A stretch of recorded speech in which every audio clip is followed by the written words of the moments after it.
All right, everyone. Dr. Daphne Koller is CEO and founder of insitro, a machine learning-driven drug discovery and development company transforming the way drugs are discovered and delivered to patients. She was the co-founder, CEO, and president of the online education platform Coursera, the largest platform for massive open online courses, which has reached over 130 million learners worldwide. She is also the co-founder of Engageli, an interactive digital learning platform aimed at improving learning outcomes. Daphne was the Rajiv Matwani Professor of Computer Science at Stanford University, where she served on the faculty for 18 years and where she remains an adjunct faculty member today. She was formerly Chief Computing Officer at Calico, an alphabet company in the healthcare space. Daphne received her bachelor's and master's degrees from Hebrew University of Jerusalem and her PhD from Stanford University. She's the author of over 300 publications and has been recognized as one of Time Magazine's 100 most influential people and Newsweek's 10 most important people. Her teaching was recognized via the Stanford Medal for Excellence in Fostering Undergraduate Research and as a Bass University Fellow in Undergraduate Education. She has been honored with multiple awards and fellowships during her career, including the Sloan Foundation Faculty Fellowship. I could go on for a while with the awards and accolades, but we do want to hear from her sometime today. So in 2012, many of us were in this very room for FIU's first TEDx. Dr. Koller, at that event, we watched a video of Dr. Koller presenting her vision of what the future might hold as technology and education expanded to reimagine the ideas of access to education and access around the globe. So in 2018, when we began planning the inaugural EdIT event, she was my first choice to be our keynote speaker. But as you can see, she's a very busy person. But finally, the stars have aligned. Joining us today via Zoom is Dr. Daphne Koller for a conversation about the future of technology and education, AI, and whatever else she might be able to share with us about the extraordinary times that we live in. Please give a warm FIU welcome to Dr. Daphne Koller.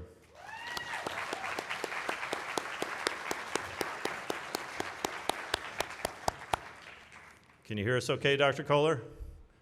Yes, thank you, Matt. It's a pleasure to be there, even if virtually, and thank you for your patience while we were waiting for me to be able to join you. Well, thank you for joining us. So let's jump right into it. Let's talk about artificial intelligence in education. As we continue to witness the rapid technological advancements, the traditional classroom experience is evolving. How do you envision the role of emerging technologies like AI in transforming the landscape of education? What opportunities and challenges does this innovation present?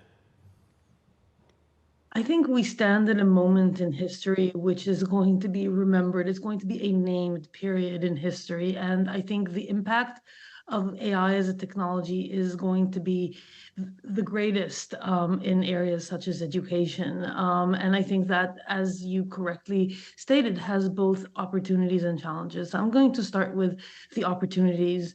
I think that when we started Coursera, the mantra in our minds was to make education accessible to everyone and to really have everyone benefit from it.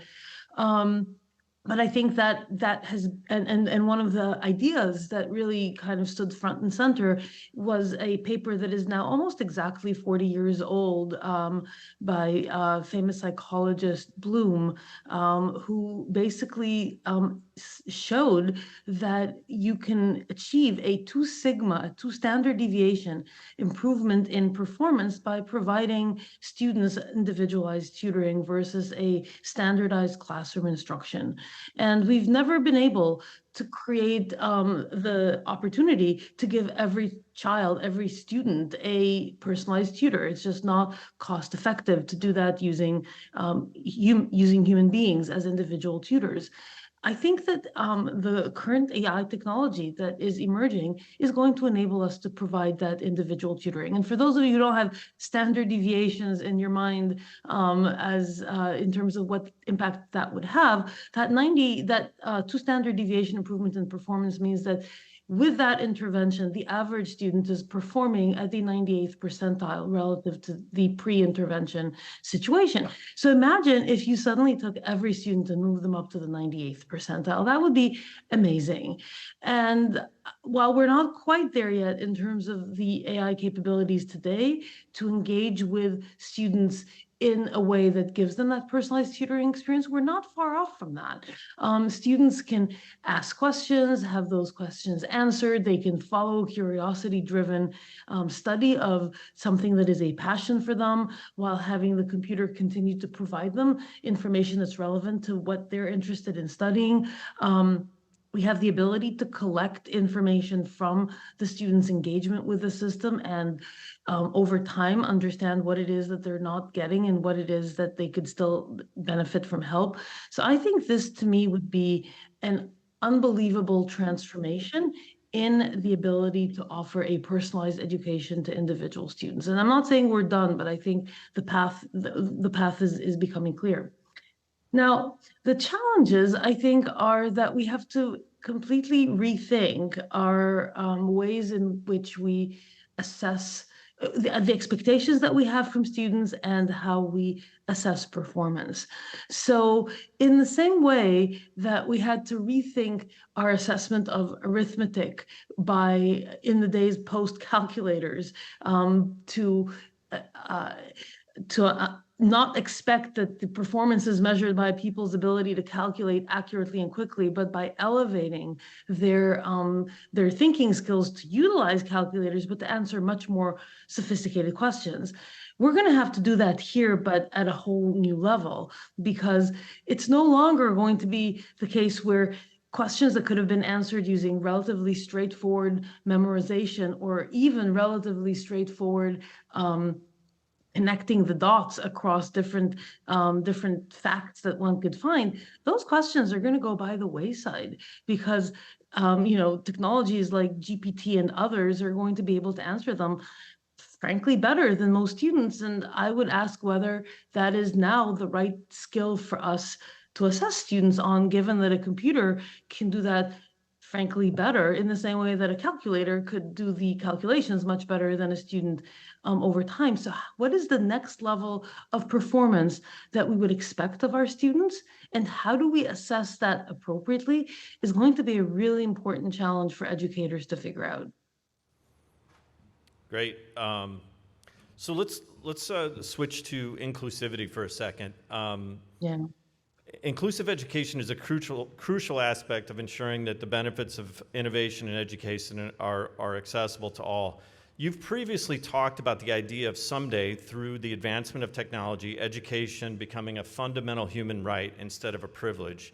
Can you please share your thoughts on the digital divide and maybe how things are going to go with that in the next 10 to 20 years? Yeah, no, that's a great question. And I think we had a somewhat naive and optimistic, starry-eyed perspective on this when we started Coursera, because we thought that getting education to everyone and crossing the digital divide was largely a matter of just giving people access to this education. And we were able to do that, I think, incredibly well. Admittedly, we didn't fully address the question of, the non-insignificant part of humanity that doesn't have access to the internet or doesn't have access to a mobile device. But I think the world as a whole is advancing towards a solution to that relatively quickly. What I think so that is a problem that I think is going to be solved. What I think we didn't fully realize is that access only gets you part of the way there. And that was readily apparent when we started to look at and frankly be criticized for during the Coursera days for the somewhat low, or one might even say abysmal, completion rates that we had in those courses. Now, I think some of that criticism was a bit unfair because a lot of the learners that took those large open online courses didn't have any intent to complete the course. They were there as browsers, in the same way that you pick up a book from the library or the bookshop and you read the first 5 chapters and then you feel like you've gotten what you need from it and you move on to something else. That is not a failure of a course. That is providing a different educational experience. However, there were a very significant fraction of students for whom completing the course was their stated goal. They really did want to complete that unit of content, get the certificate, and use that micro-credential, and use that as a path to a better life. And we're not able to do that because passive content, even with those assessments that we added on, were not a sufficiently engaging experience and didn't retain those students who lacked the study skills, the self-motivation, the sort of the things that, you know, the are often taught to our more privileged students, but oftentimes the ones that are least privileged don't get those study skills going in. And I think as we think more about what is necessary to make those students successful, it's that human element. It's the element of having that dialogue with other students who are taking the same material. It's the dialogue with a instructor, a teacher who genuinely cares and is there with you to make sure that you're kind of staying on track, that you're not falling by the wayside. And there's been multiple demonstrations in institutions like Western Governors and others that illustrate strongly that human element is a critical part to the success of offering education to everyone. And what I think we need to do is to build into our platforms, especially those that are AI enabled, and if anything, are going to make it even make it tempting to offer even less human interaction. We have to build in that human interaction into our systems. And you know, one of the companies that I'm currently involved in, I'm the co-founder of a company called Engageli, which is intended to do exactly that, create that sort of grouping of students together with a committed instructor that can leverage AI tools, but also provide that human element and that interaction, which I think is going to be critical to the success of the broader group of students. Okay. So we know education has a transformative power in changing lives. Can you share some of the stories that you have of individuals who have been able to improve their situation with better access to education? I would be delighted. In fact, one of the things that we did while I was at Coursera was we told a story every week at our company All Hands. We picked a learner story that was emblematic of the impact that we were going to have. So I'm going to tell you 3 stories that are quite distinct, and those are 3 that are most memorable, although I could go on for an hour, which we don't have. The first story we ever told was an anonymous post on our forums, and it made me cry, which is why I wanted to share it with a company, and that was what began the tradition. It was from a woman who had grown up in a very traditional background, had married at an early age, basically had gotten pregnant almost every year since the time she got married, was, as she said, was always either pregnant, breastfeeding, or both. And she always tried to go back to school and was never able to do that because of the commitments of her home life. And basically, she got clinically depressed and at some point decided to take her own life. And then the next line of that post says, "But we humans are very resilient of life, and I failed." And then she goes on to say, "And then I found Coursera." And she went on to take a whole bunch of Coursera classes, and it gave her the hope that it gave her a reason to live. It gave her hope that eventually she'll be able to go back to school. And you know, she ends her post by saying that she now sleeps with a picture of Oxford underneath her mattress, and that she's convinced that one day she will go to Oxford. Now, I'm sure we all realize that chances that she would go to Oxford are quite low, but it gave her a belief that she could. And the title of that post was "Coursera Saved My Life." So that was that story number 1. And it still makes me cry. Story number two is of a woman called Charmaine who grew up in Bangladesh. And in Bangladesh, it's a very poor nation, and women, young girls, in fact, are often sold by impoverished families into servitude, either to a husband or an employer, and basically spend their lives in a form of slavery. And Charmaine did not want that life, um, so she ran away and actually took a friend with her, and they started a bakery in order to support themselves. But neither of them had any clue how to run a business. And so the bakery was basically floundering and about to go under when someone at a local guidance center told her about Coursera. And she started taking classes in business from University of Michigan, from Wharton, from UC Irvine, and learned how to run a successful business, and basically was able to more than 7x the earnings from her bakery, and thereby offer a safe place and a life, both not only to her and her friend, but also to 7 other women who also she was able to save from servitude. And so she was able to create that life for those women, and in fact, made it mandatory for them to take some time off every week to take additional online classes so that they would eventually have a chance at an even better life than just being at a bakery. And 2 years after, Charmaine sent me an email with kind of the final chapter of her journey, which is she decided that she actually wanted to get a formal education, and she was able to get into INSEAD Business School in Europe, which is one of the top business schools in the world, because of what she had been able to accomplish, which to me was a wonderful validation. And then the final story is one that's close to home. It's the story of Scotty.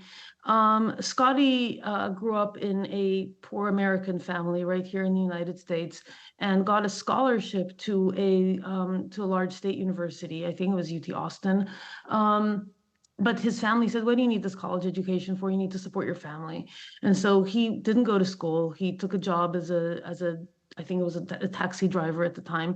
And when the Great Recession hit in the 2000s, he lost his job within a matter of a week. And he'd been living from paycheck to paycheck. So very soon after he lost his home, he was living in a car. He lost his wife and eventually lost custody of his 13-year-old girl, and was basically on a path to nowhere, where he was able to suddenly discover some of the courses that he could take online, and started to get himself better prepared for courses. Was able to get actually into a Florida university, and was valedictorian of his class, and now works as a writer, because he has this college degree. And I think that is an incredible example of how education could really enable people to live their dreams. He always wanted to be a writer. That's awesome. That's awesome. So let's shift real quick to, we want to get your thoughts on the pandemic. It definitely accelerated the adoption of instructional technology. How do you see the relationship between digital innovation and education evolving in our post-pandemic world? I think that the pandemic accelerated the realization, to me at least, it accelerated 2 realizations. First, that the digital learning was something that was critical for certain groups. I mean, the convenience of being able to take classes from your own home in a way that interleaved that with the obligations of the rest of one's life, whether your kids or your job or anything else, that was going to be critical going forward. I think the second realization is that if offered in a way that was not thoughtful and not creative, digital learning was very dry, was very unengaging, and as such, and particularly problematic for the people who have less privilege going in. And I will give you my own personal story that we discovered during the beginning of the pandemic. So I have 2 daughters who were both in high school at the time, and they were both doing Zoom school when the shutdown began. And one day my husband and I were walking past their respective bedrooms, and we realized that both of them had, after saying a few words in class so the teacher knows they're there, turned off their cameras and their microphone, and the younger one was perfecting her Sims game, and the older one was working her way through the Netflix catalog. And these are two academic high performers in a small classroom with a very good teacher, and yet they had completely disengaged.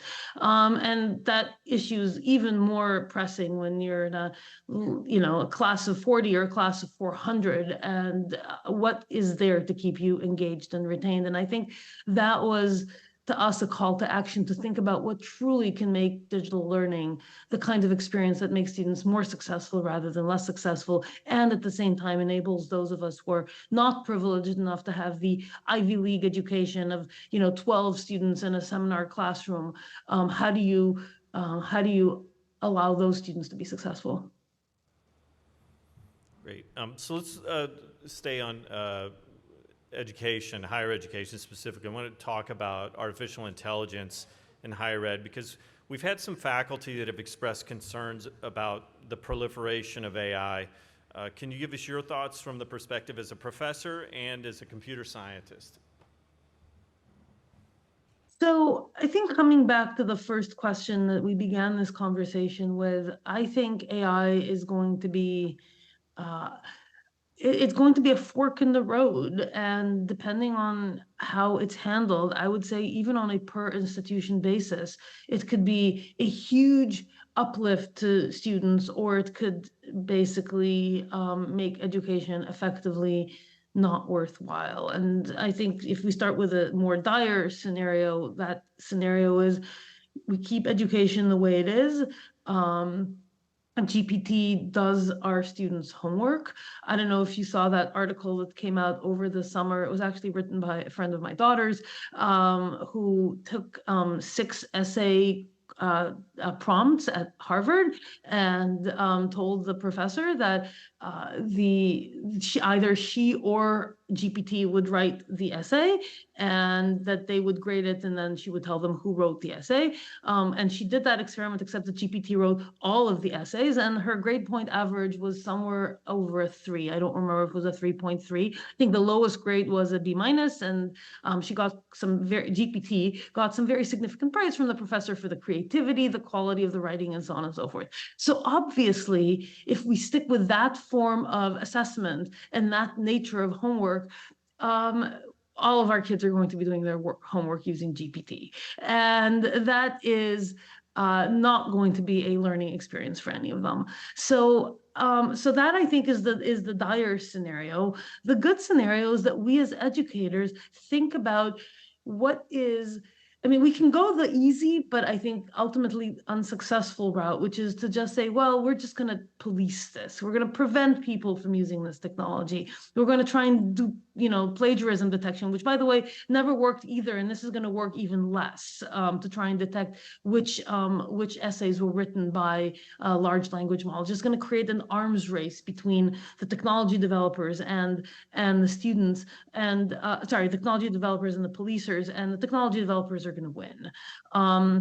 So I think trying to prevent the use of large language models for helping with students' work is not going to be a successful strategy. What we need to do is to create authentic assessments that really allow students to leverage those, but add their own creativity, their own ability to guide the AI to do something different. And I think that is the path forward. I'm not saying it's easy. It's not like there's a straightforward solution for how to do this, but that is what's required to make our students successful in this new world, because our students are going to be competing with other students who use large language models in their work. And if we don't teach them to be successful with that as a tool, they're just going to be behind. Okay. Can you talk a little bit about AI hallucinations? I know that's something that's kind of popped up with ChatGPT in particular. I don't know if you have any thoughts on that. I do. I think what I understand from people who work in this space is that that problem will be solved in a matter of months, not years. I mean, there are even today systems that address that hallucination uh, by looking for reference materials that are that tie into the answers and providing direct ascription of where the answer comes from, the sources, if you will, sort of like a scholarly citation to the statements that are made in the LLM. So that I think is the easy part. I think the harder part, which frankly I wish I had an answer to, but I don't, is that the whole notion of truth is becoming eroded on the internet. So even when you point to reference materials, if the reference material is itself entirely flawed, as much of the information on the web today is, then that sort of scholarly reference becomes much harder to deal with, and it doesn't fully address the problem of incorrect statements. I really worry, honestly, in this day and age of AI about the erosion of truth, the ability to create deep fakes, the ability to create arbitrary amounts of material on the web that is entirely hallucinated, and making it very hard not only for AI, but also for people who consume it to know where truth lies. And that is something that we need to be really thoughtful about as a society. And if we could stick with this just a bit more, I have one more question for you about this. What about AI dealing with sort of uncertainty, right? When it gets a question, for a prompt, and it maybe doesn't respond. It becomes so certain that it's right in some cases. How do you see that developing? Do you feel like that's something that's going to improve? I have thought less about that particular question, so I don't want to assert in the same way that I did for hallucinations, where I actually have talked to relevant people, that this will be solved. But my gut reaction is that most of these technological questions, including, I mean, I worked a lot on uncertainty reasoning pre-LLMs when I was still at Stanford, and there are ways to quantify uncertainty. So I think if the technological questions, I think, are eminently addressable, I think ultimately it comes down to garbage in, garbage out. And that comes back to this erosion of the notion of truth that I mentioned earlier. Because if you feed the LLM enough misinformation, and it becomes very certain based on the preponderance of evidence that something is true when it is not, it becomes very challenging. So I think one of the things that we need to deal with is really creating more verified information sources on science, on world events, and so on, that will allow the AI to sort of piece together where truth actually lies and what it can and cannot be certain about. I worry less about the technological question of how one can ascertain, how one can put together pieces of evidence and create a sort of a probability, if you will, of something being true or not, but more about the evidence that comes in. So I have to ask you about the letter that went out earlier this year. I'm sure most of you are aware of this, that many leading AI and technology professionals signed a letter urging a halt to the development of advanced AI for a period of time. Can you give us your thoughts, Dr. Koller? My thoughts would be, I guess, first and foremost, even if we can disagree about the relative merits of, whether that is a necessary thing or not, whether the threat from AI is an existential one, as some people in that letter signatories said that, I mean, there's something, I mean, sorry, let me take a step back. The letter signatories, I think, came from a number of different points of view about what the risks really are. There is a subset of those that think of AI as an existential threat, in the sense, the 2001 Space Odyssey, Terminator. the Terminator, Skynet, and then there's, which I personally is not a view that I subscribe to. I don't see evidence of sentience in these systems. I think these are just very, very, very powerful pattern matching algorithms, and astonishingly powerful. I would not have expected pattern matching to provide this level of performance, but I don't see sentience emerging here. What I do think is a real risk, and one that I think we should be very careful and thoughtful about, is the ability for humans to do evil at scale. And I think that is something that almost every new technology has enabled humans to do evil at scale, but this seems to be maybe even more worrisome than other technologies. The ability for humans to, we talked about produce fake information, to do phishing, spear phishing at scale, to engage with minors in ways that are dangerous to the minors, and you can do that at scale. I mean, there's so many ways, opportunities for evil that this unlocks for people, to scale out bad behavior. And I think that it's that bad behavior that I think one really needs to think about how to regulate rather than the technology itself. And the reason for that, I think, is that unfortunately, the genie is out of the bottle. And it's not a thing that, I mean, even the current large language models that exist today, you don't need the next most powerful generation, can already enable a lot of those bad behaviors to be done, even the ones that have been released in the public domain. So if we have a moratorium on additional development, it might actually have the consequence of preventing more of the good applications, good actors from continuing to develop the technology, but it won't prevent bad actors who are just going to do it under the radar. They're going to do it in dark rooms. They're going to do it in countries where where national regulations don't actually prevent the bad behaviors from continuing to be developed. So I think we all know such countries. So I worry that the trying to prevent the development of the technology is going to hamper good actors far more than bad actors. Okay, all right. Well, let's turn towards some brighter ideas. We'll switch off Skynet for a minute. At FIU, we have a program called COIL, which stands for Collaborative Online International Learning. Yes, we have a few here. We've learned that innovation often blooms from collaboration and interdisciplinary approaches. Could you share your ideas or experiences on cross-disciplinary collaborations that you've worked on, either in higher ed or in the private sector? I think that the most exciting work happens at the interface between disciplines, and have spent much of my career exploring exactly that. As I think you alluded to in the introductory remarks, my current focus is on the interface between AI and biology, AI and medicine. And what you see when you look at the work that is enabled there, it's oftentimes you say, wait, this idea from here and that problem from there, or that set of ideas from there, if you put them together, they create something that neither group would have ever anticipated as being feasible.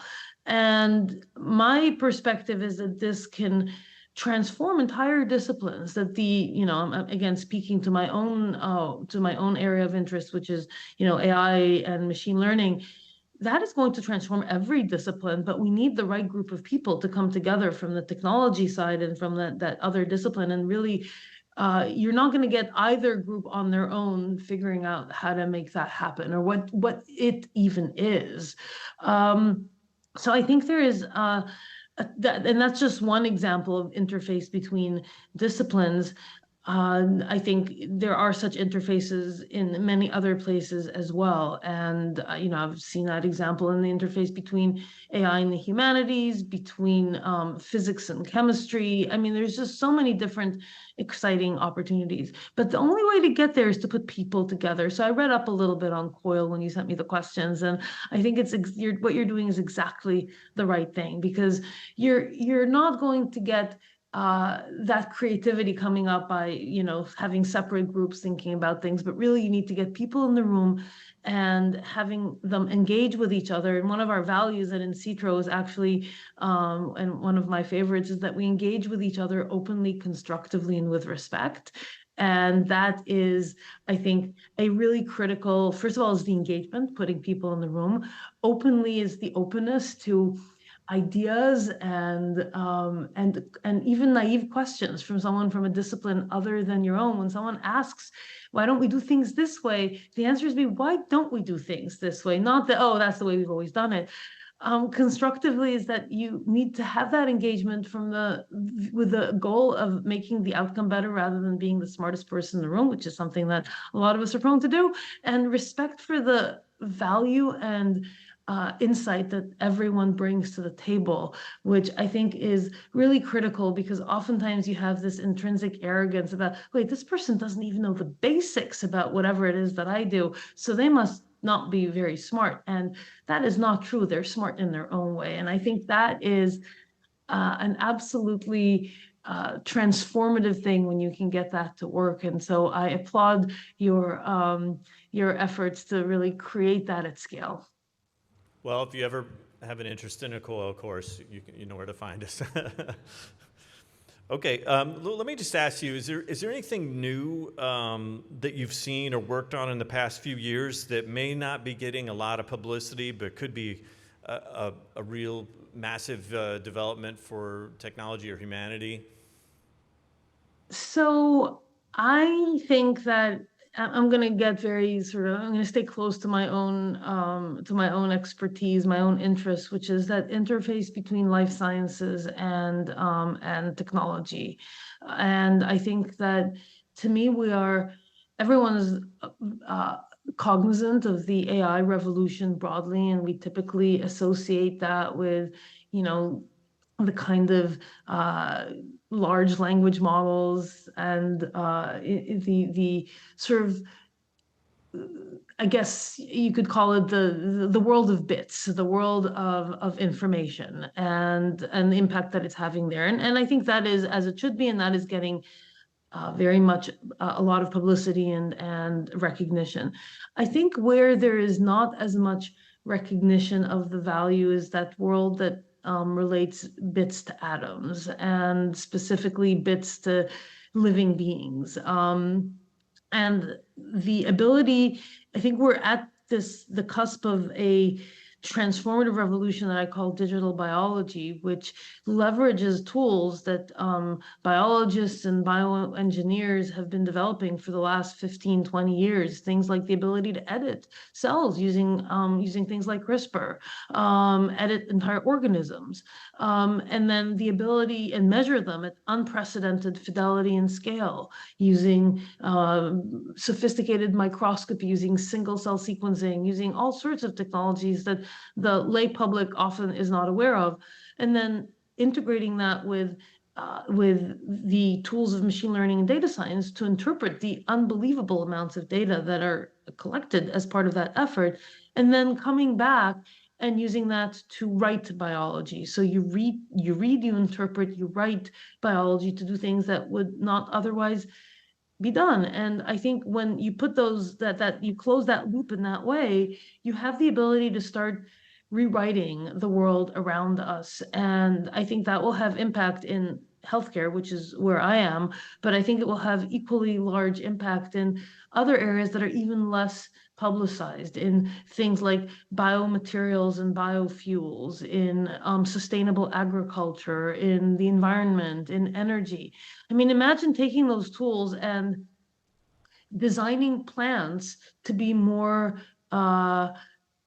drought resistant, more resistant to climate change, more productive in terms of the amount of food that they can generate to feed people who are going to be hugely impacted by climate change in parts of the world where entire parts of their country are going to be underwater. So they need to have food sources that are more efficient. I think there's going to be a transformation there, and it's not something that a lot of people talk about, but I think it's going to be critical in the world that we live in.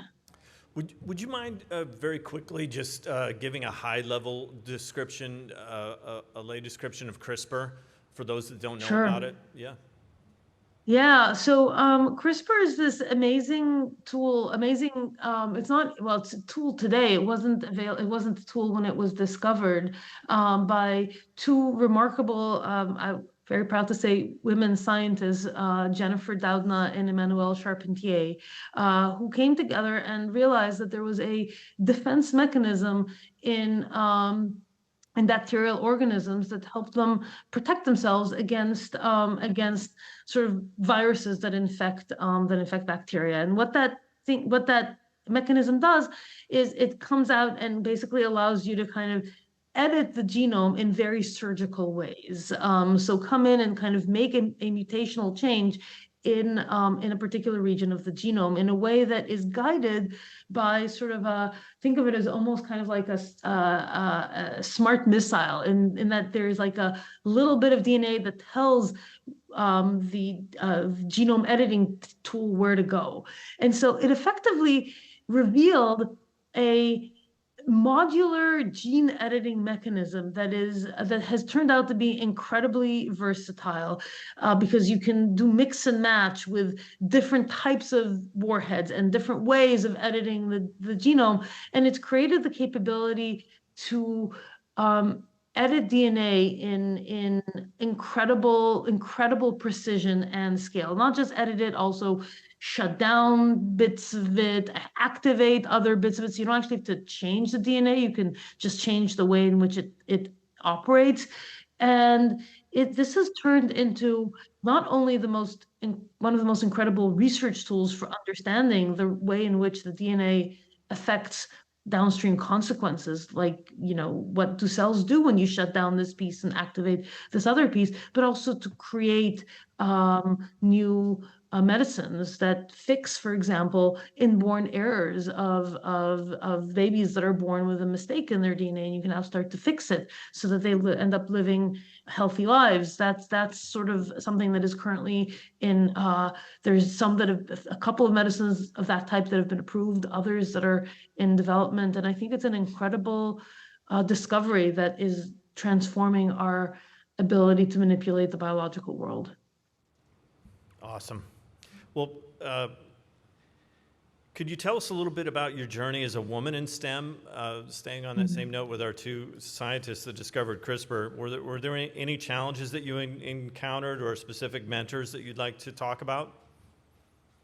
So yeah, I mean, when I'm old now, I guess, and when I grew up, there weren't a lot of female role models in STEM. Certainly not in computer science, which has been largely, even today, depleted of women. It's unfortunate. I mean, I think it's gotten a little bit better over the last 10 years, but when I went to school, the ratio was about 10% women in computer science. And yeah, I mean, there were multiple, I mean, I was fortunate not to have been on the receiving end of some of the more egregious behaviors that, we're aware of because of the Me Too movement and such. So I didn't get that. I'm very pleased to say, very fortunate. But a lot of the microaggressions where it's very, emails that used to be, I'll give you one example of of an incident from my Coursera days, but the same thing happened when I was at Stanford, and is very, very, very frequent when I was introduced to a Fortune 50 CEO by a mutual acquaintance who said you should meet Daphne, Coursera co-founder, CEO, and you should get together. And I respond saying, very nice to meet you. And my assistant James would be happy to coordinate a meeting for us to get together. And the assistant on the other side responded, Daphne, could you please confirm James's availability for a meeting on so-and-so? And you might say, well, this must have been a one of a kind, but it wasn't. There were multiple examples when two of us Stanford colleagues would go to a meeting, and the presumption was that I'm the one that's making the logistical arrangements, and at best I was a grad student, and it's very you know, or the multiple occasions where you have a group sitting around the table and you're the only woman and you say something and the conversation just continues as if you had said nothing. And then 5 minutes later, a male colleague says the exact same thing. And everyone says, John, what a great idea. And what do you say? Do you say, well, I had that idea first and come across as like, grabbing for credit and being super petty, or do you just let it slide, which is, bad in its own way? And so I'm going to take this opportunity to make a call to your audience, which is to say, if you see this happening around you, you are in a much better position to call it out than the person to whom this is happening.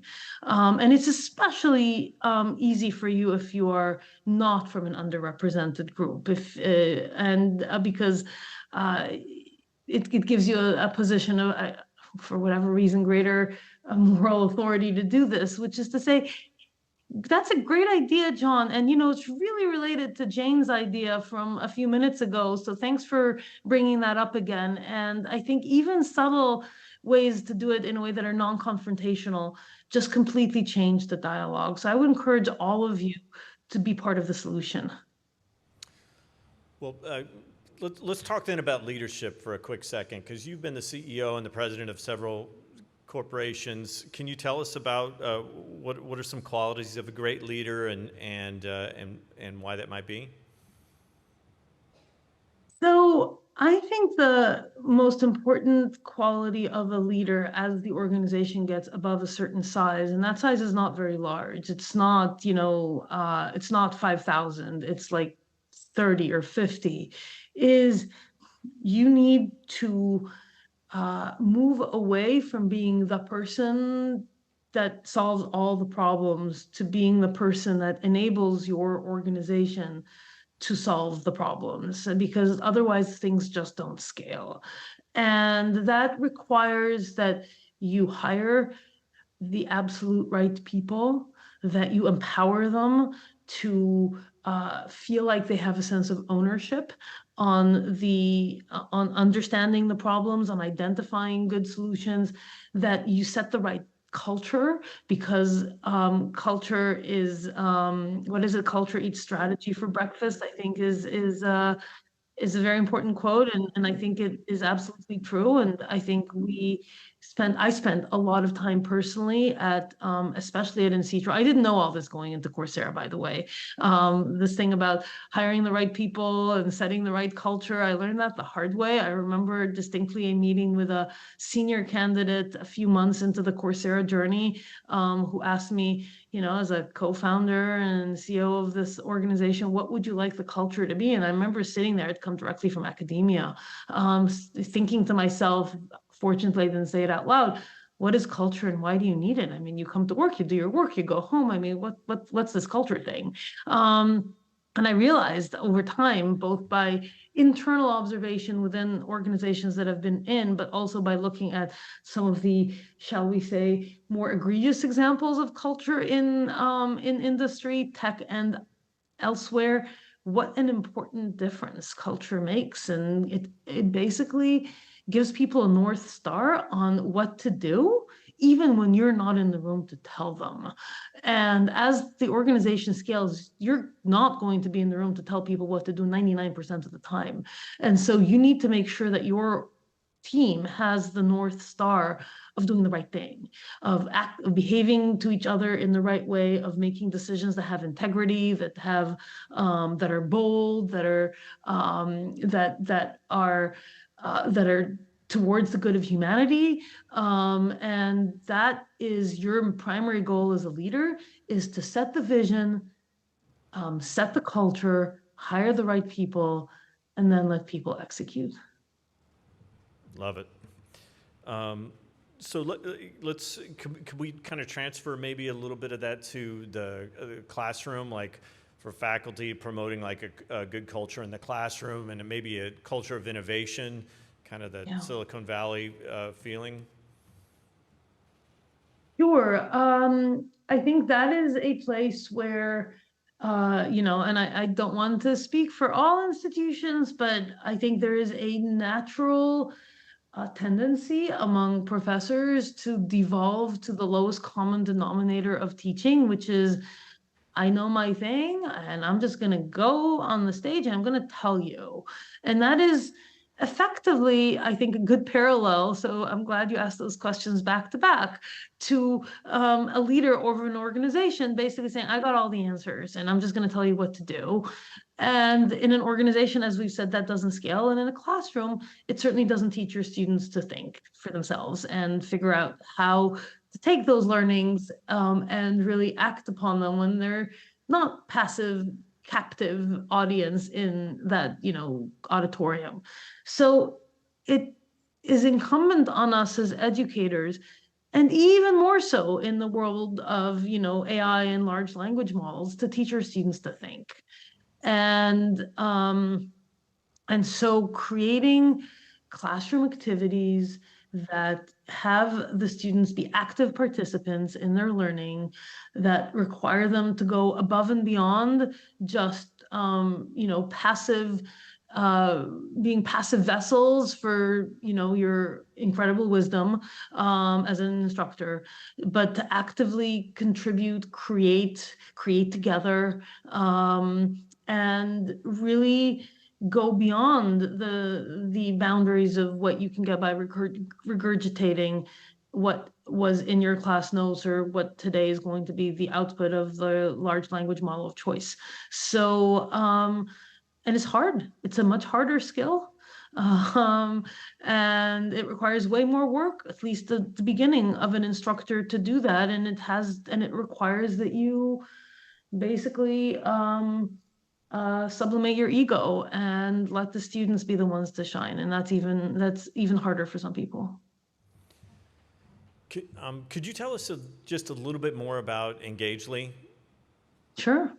So Engageli is that company that my husband and I started during the pandemic, having watched our two daughters, who I would absolutely admit are very privileged. They, as I said, small classrooms, great private school, and even they were struggling to, retain engagement during the pandemic. And we have had for many, many years a nanny for my kids that is no longer a nanny because they're no longer kids, but she has a daughter who didn't go to the most privileged schools, and she fell behind, I think, 2 or 3 grade levels during the pandemic, until my daughter started to basically tutor her, and all of a sudden she regained those partly on Zoom, partly, my nanny would bring her after shutdown had sort of ended, and they would sit on the balcony 6 feet apart doing her math homework, my nanny's daughter's math homework.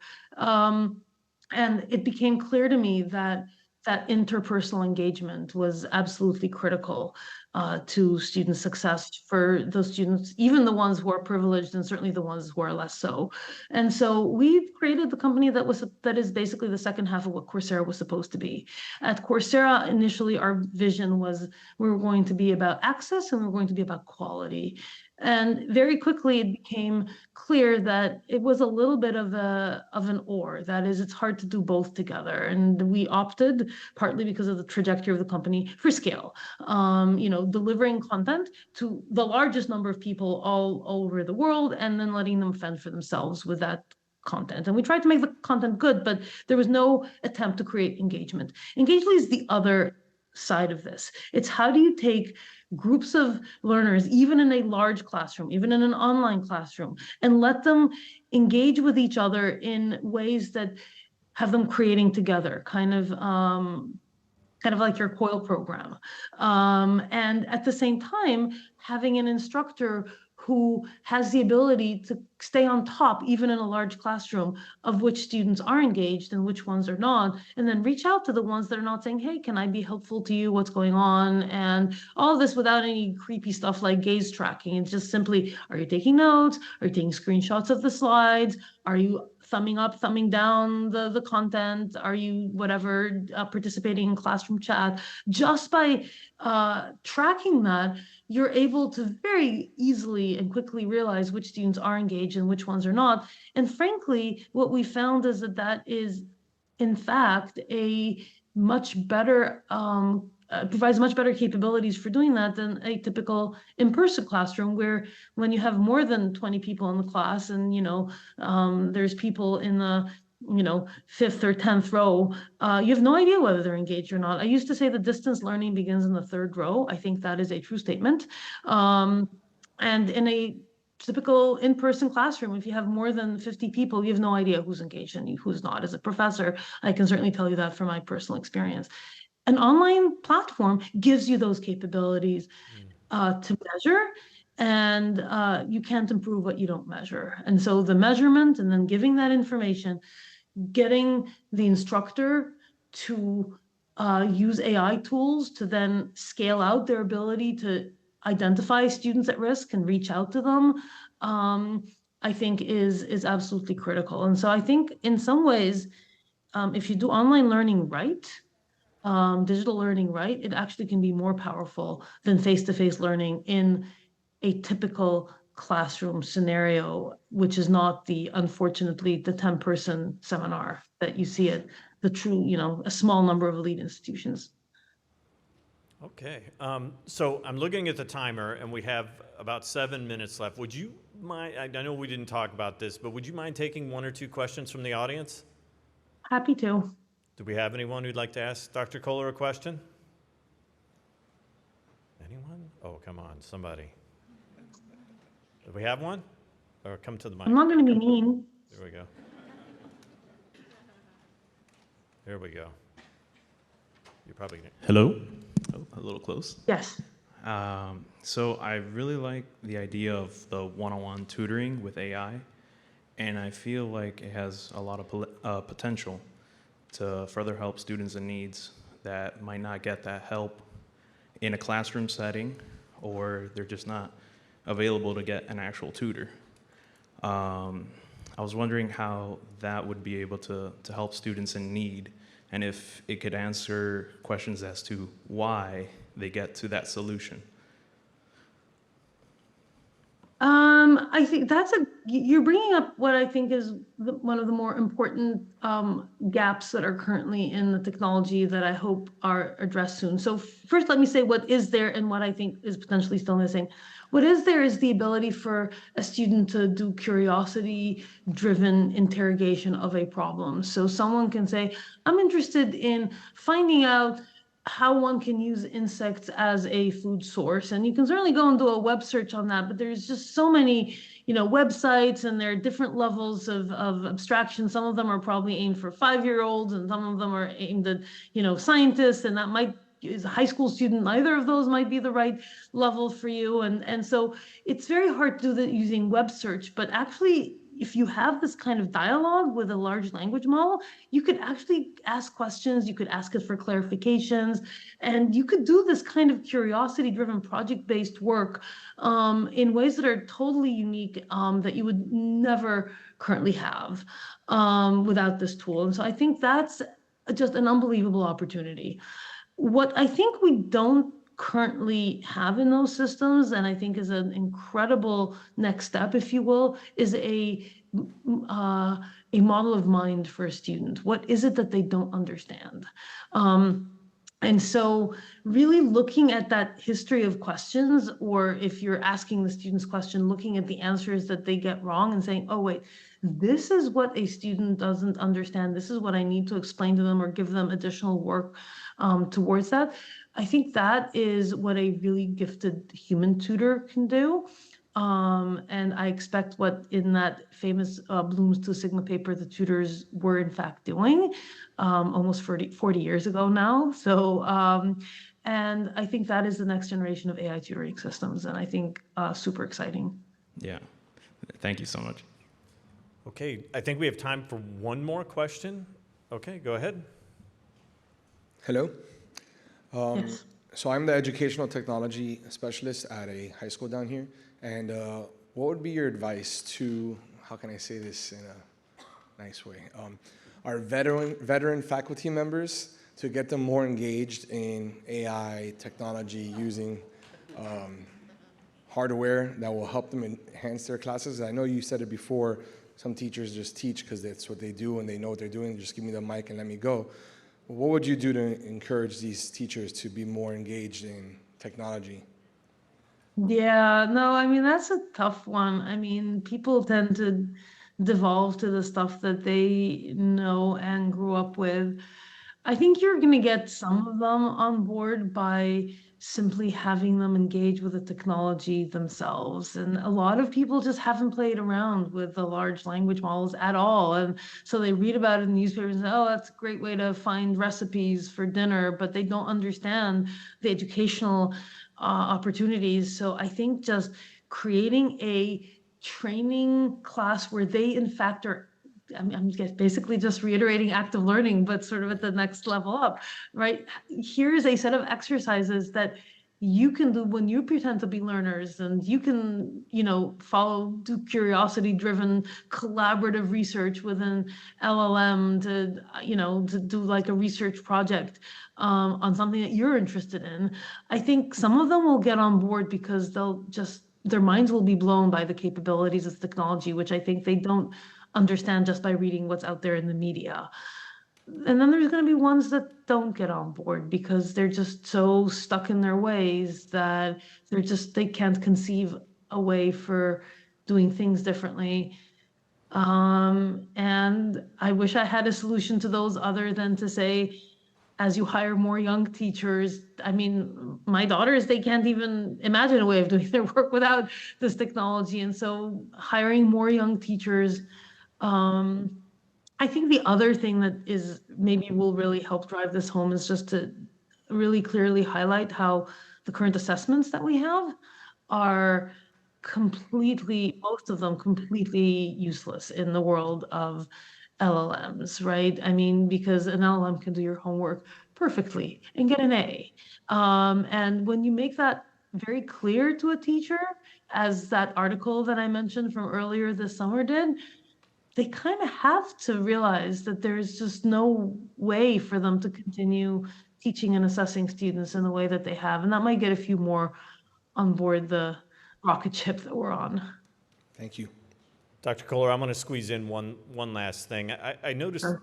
sort of a trend line in your career between Coursera and insitro and Engageli of kind of gravitating towards these projects that sort of make the world a better place. Can you just share your thoughts on that in closing with us today? Yeah.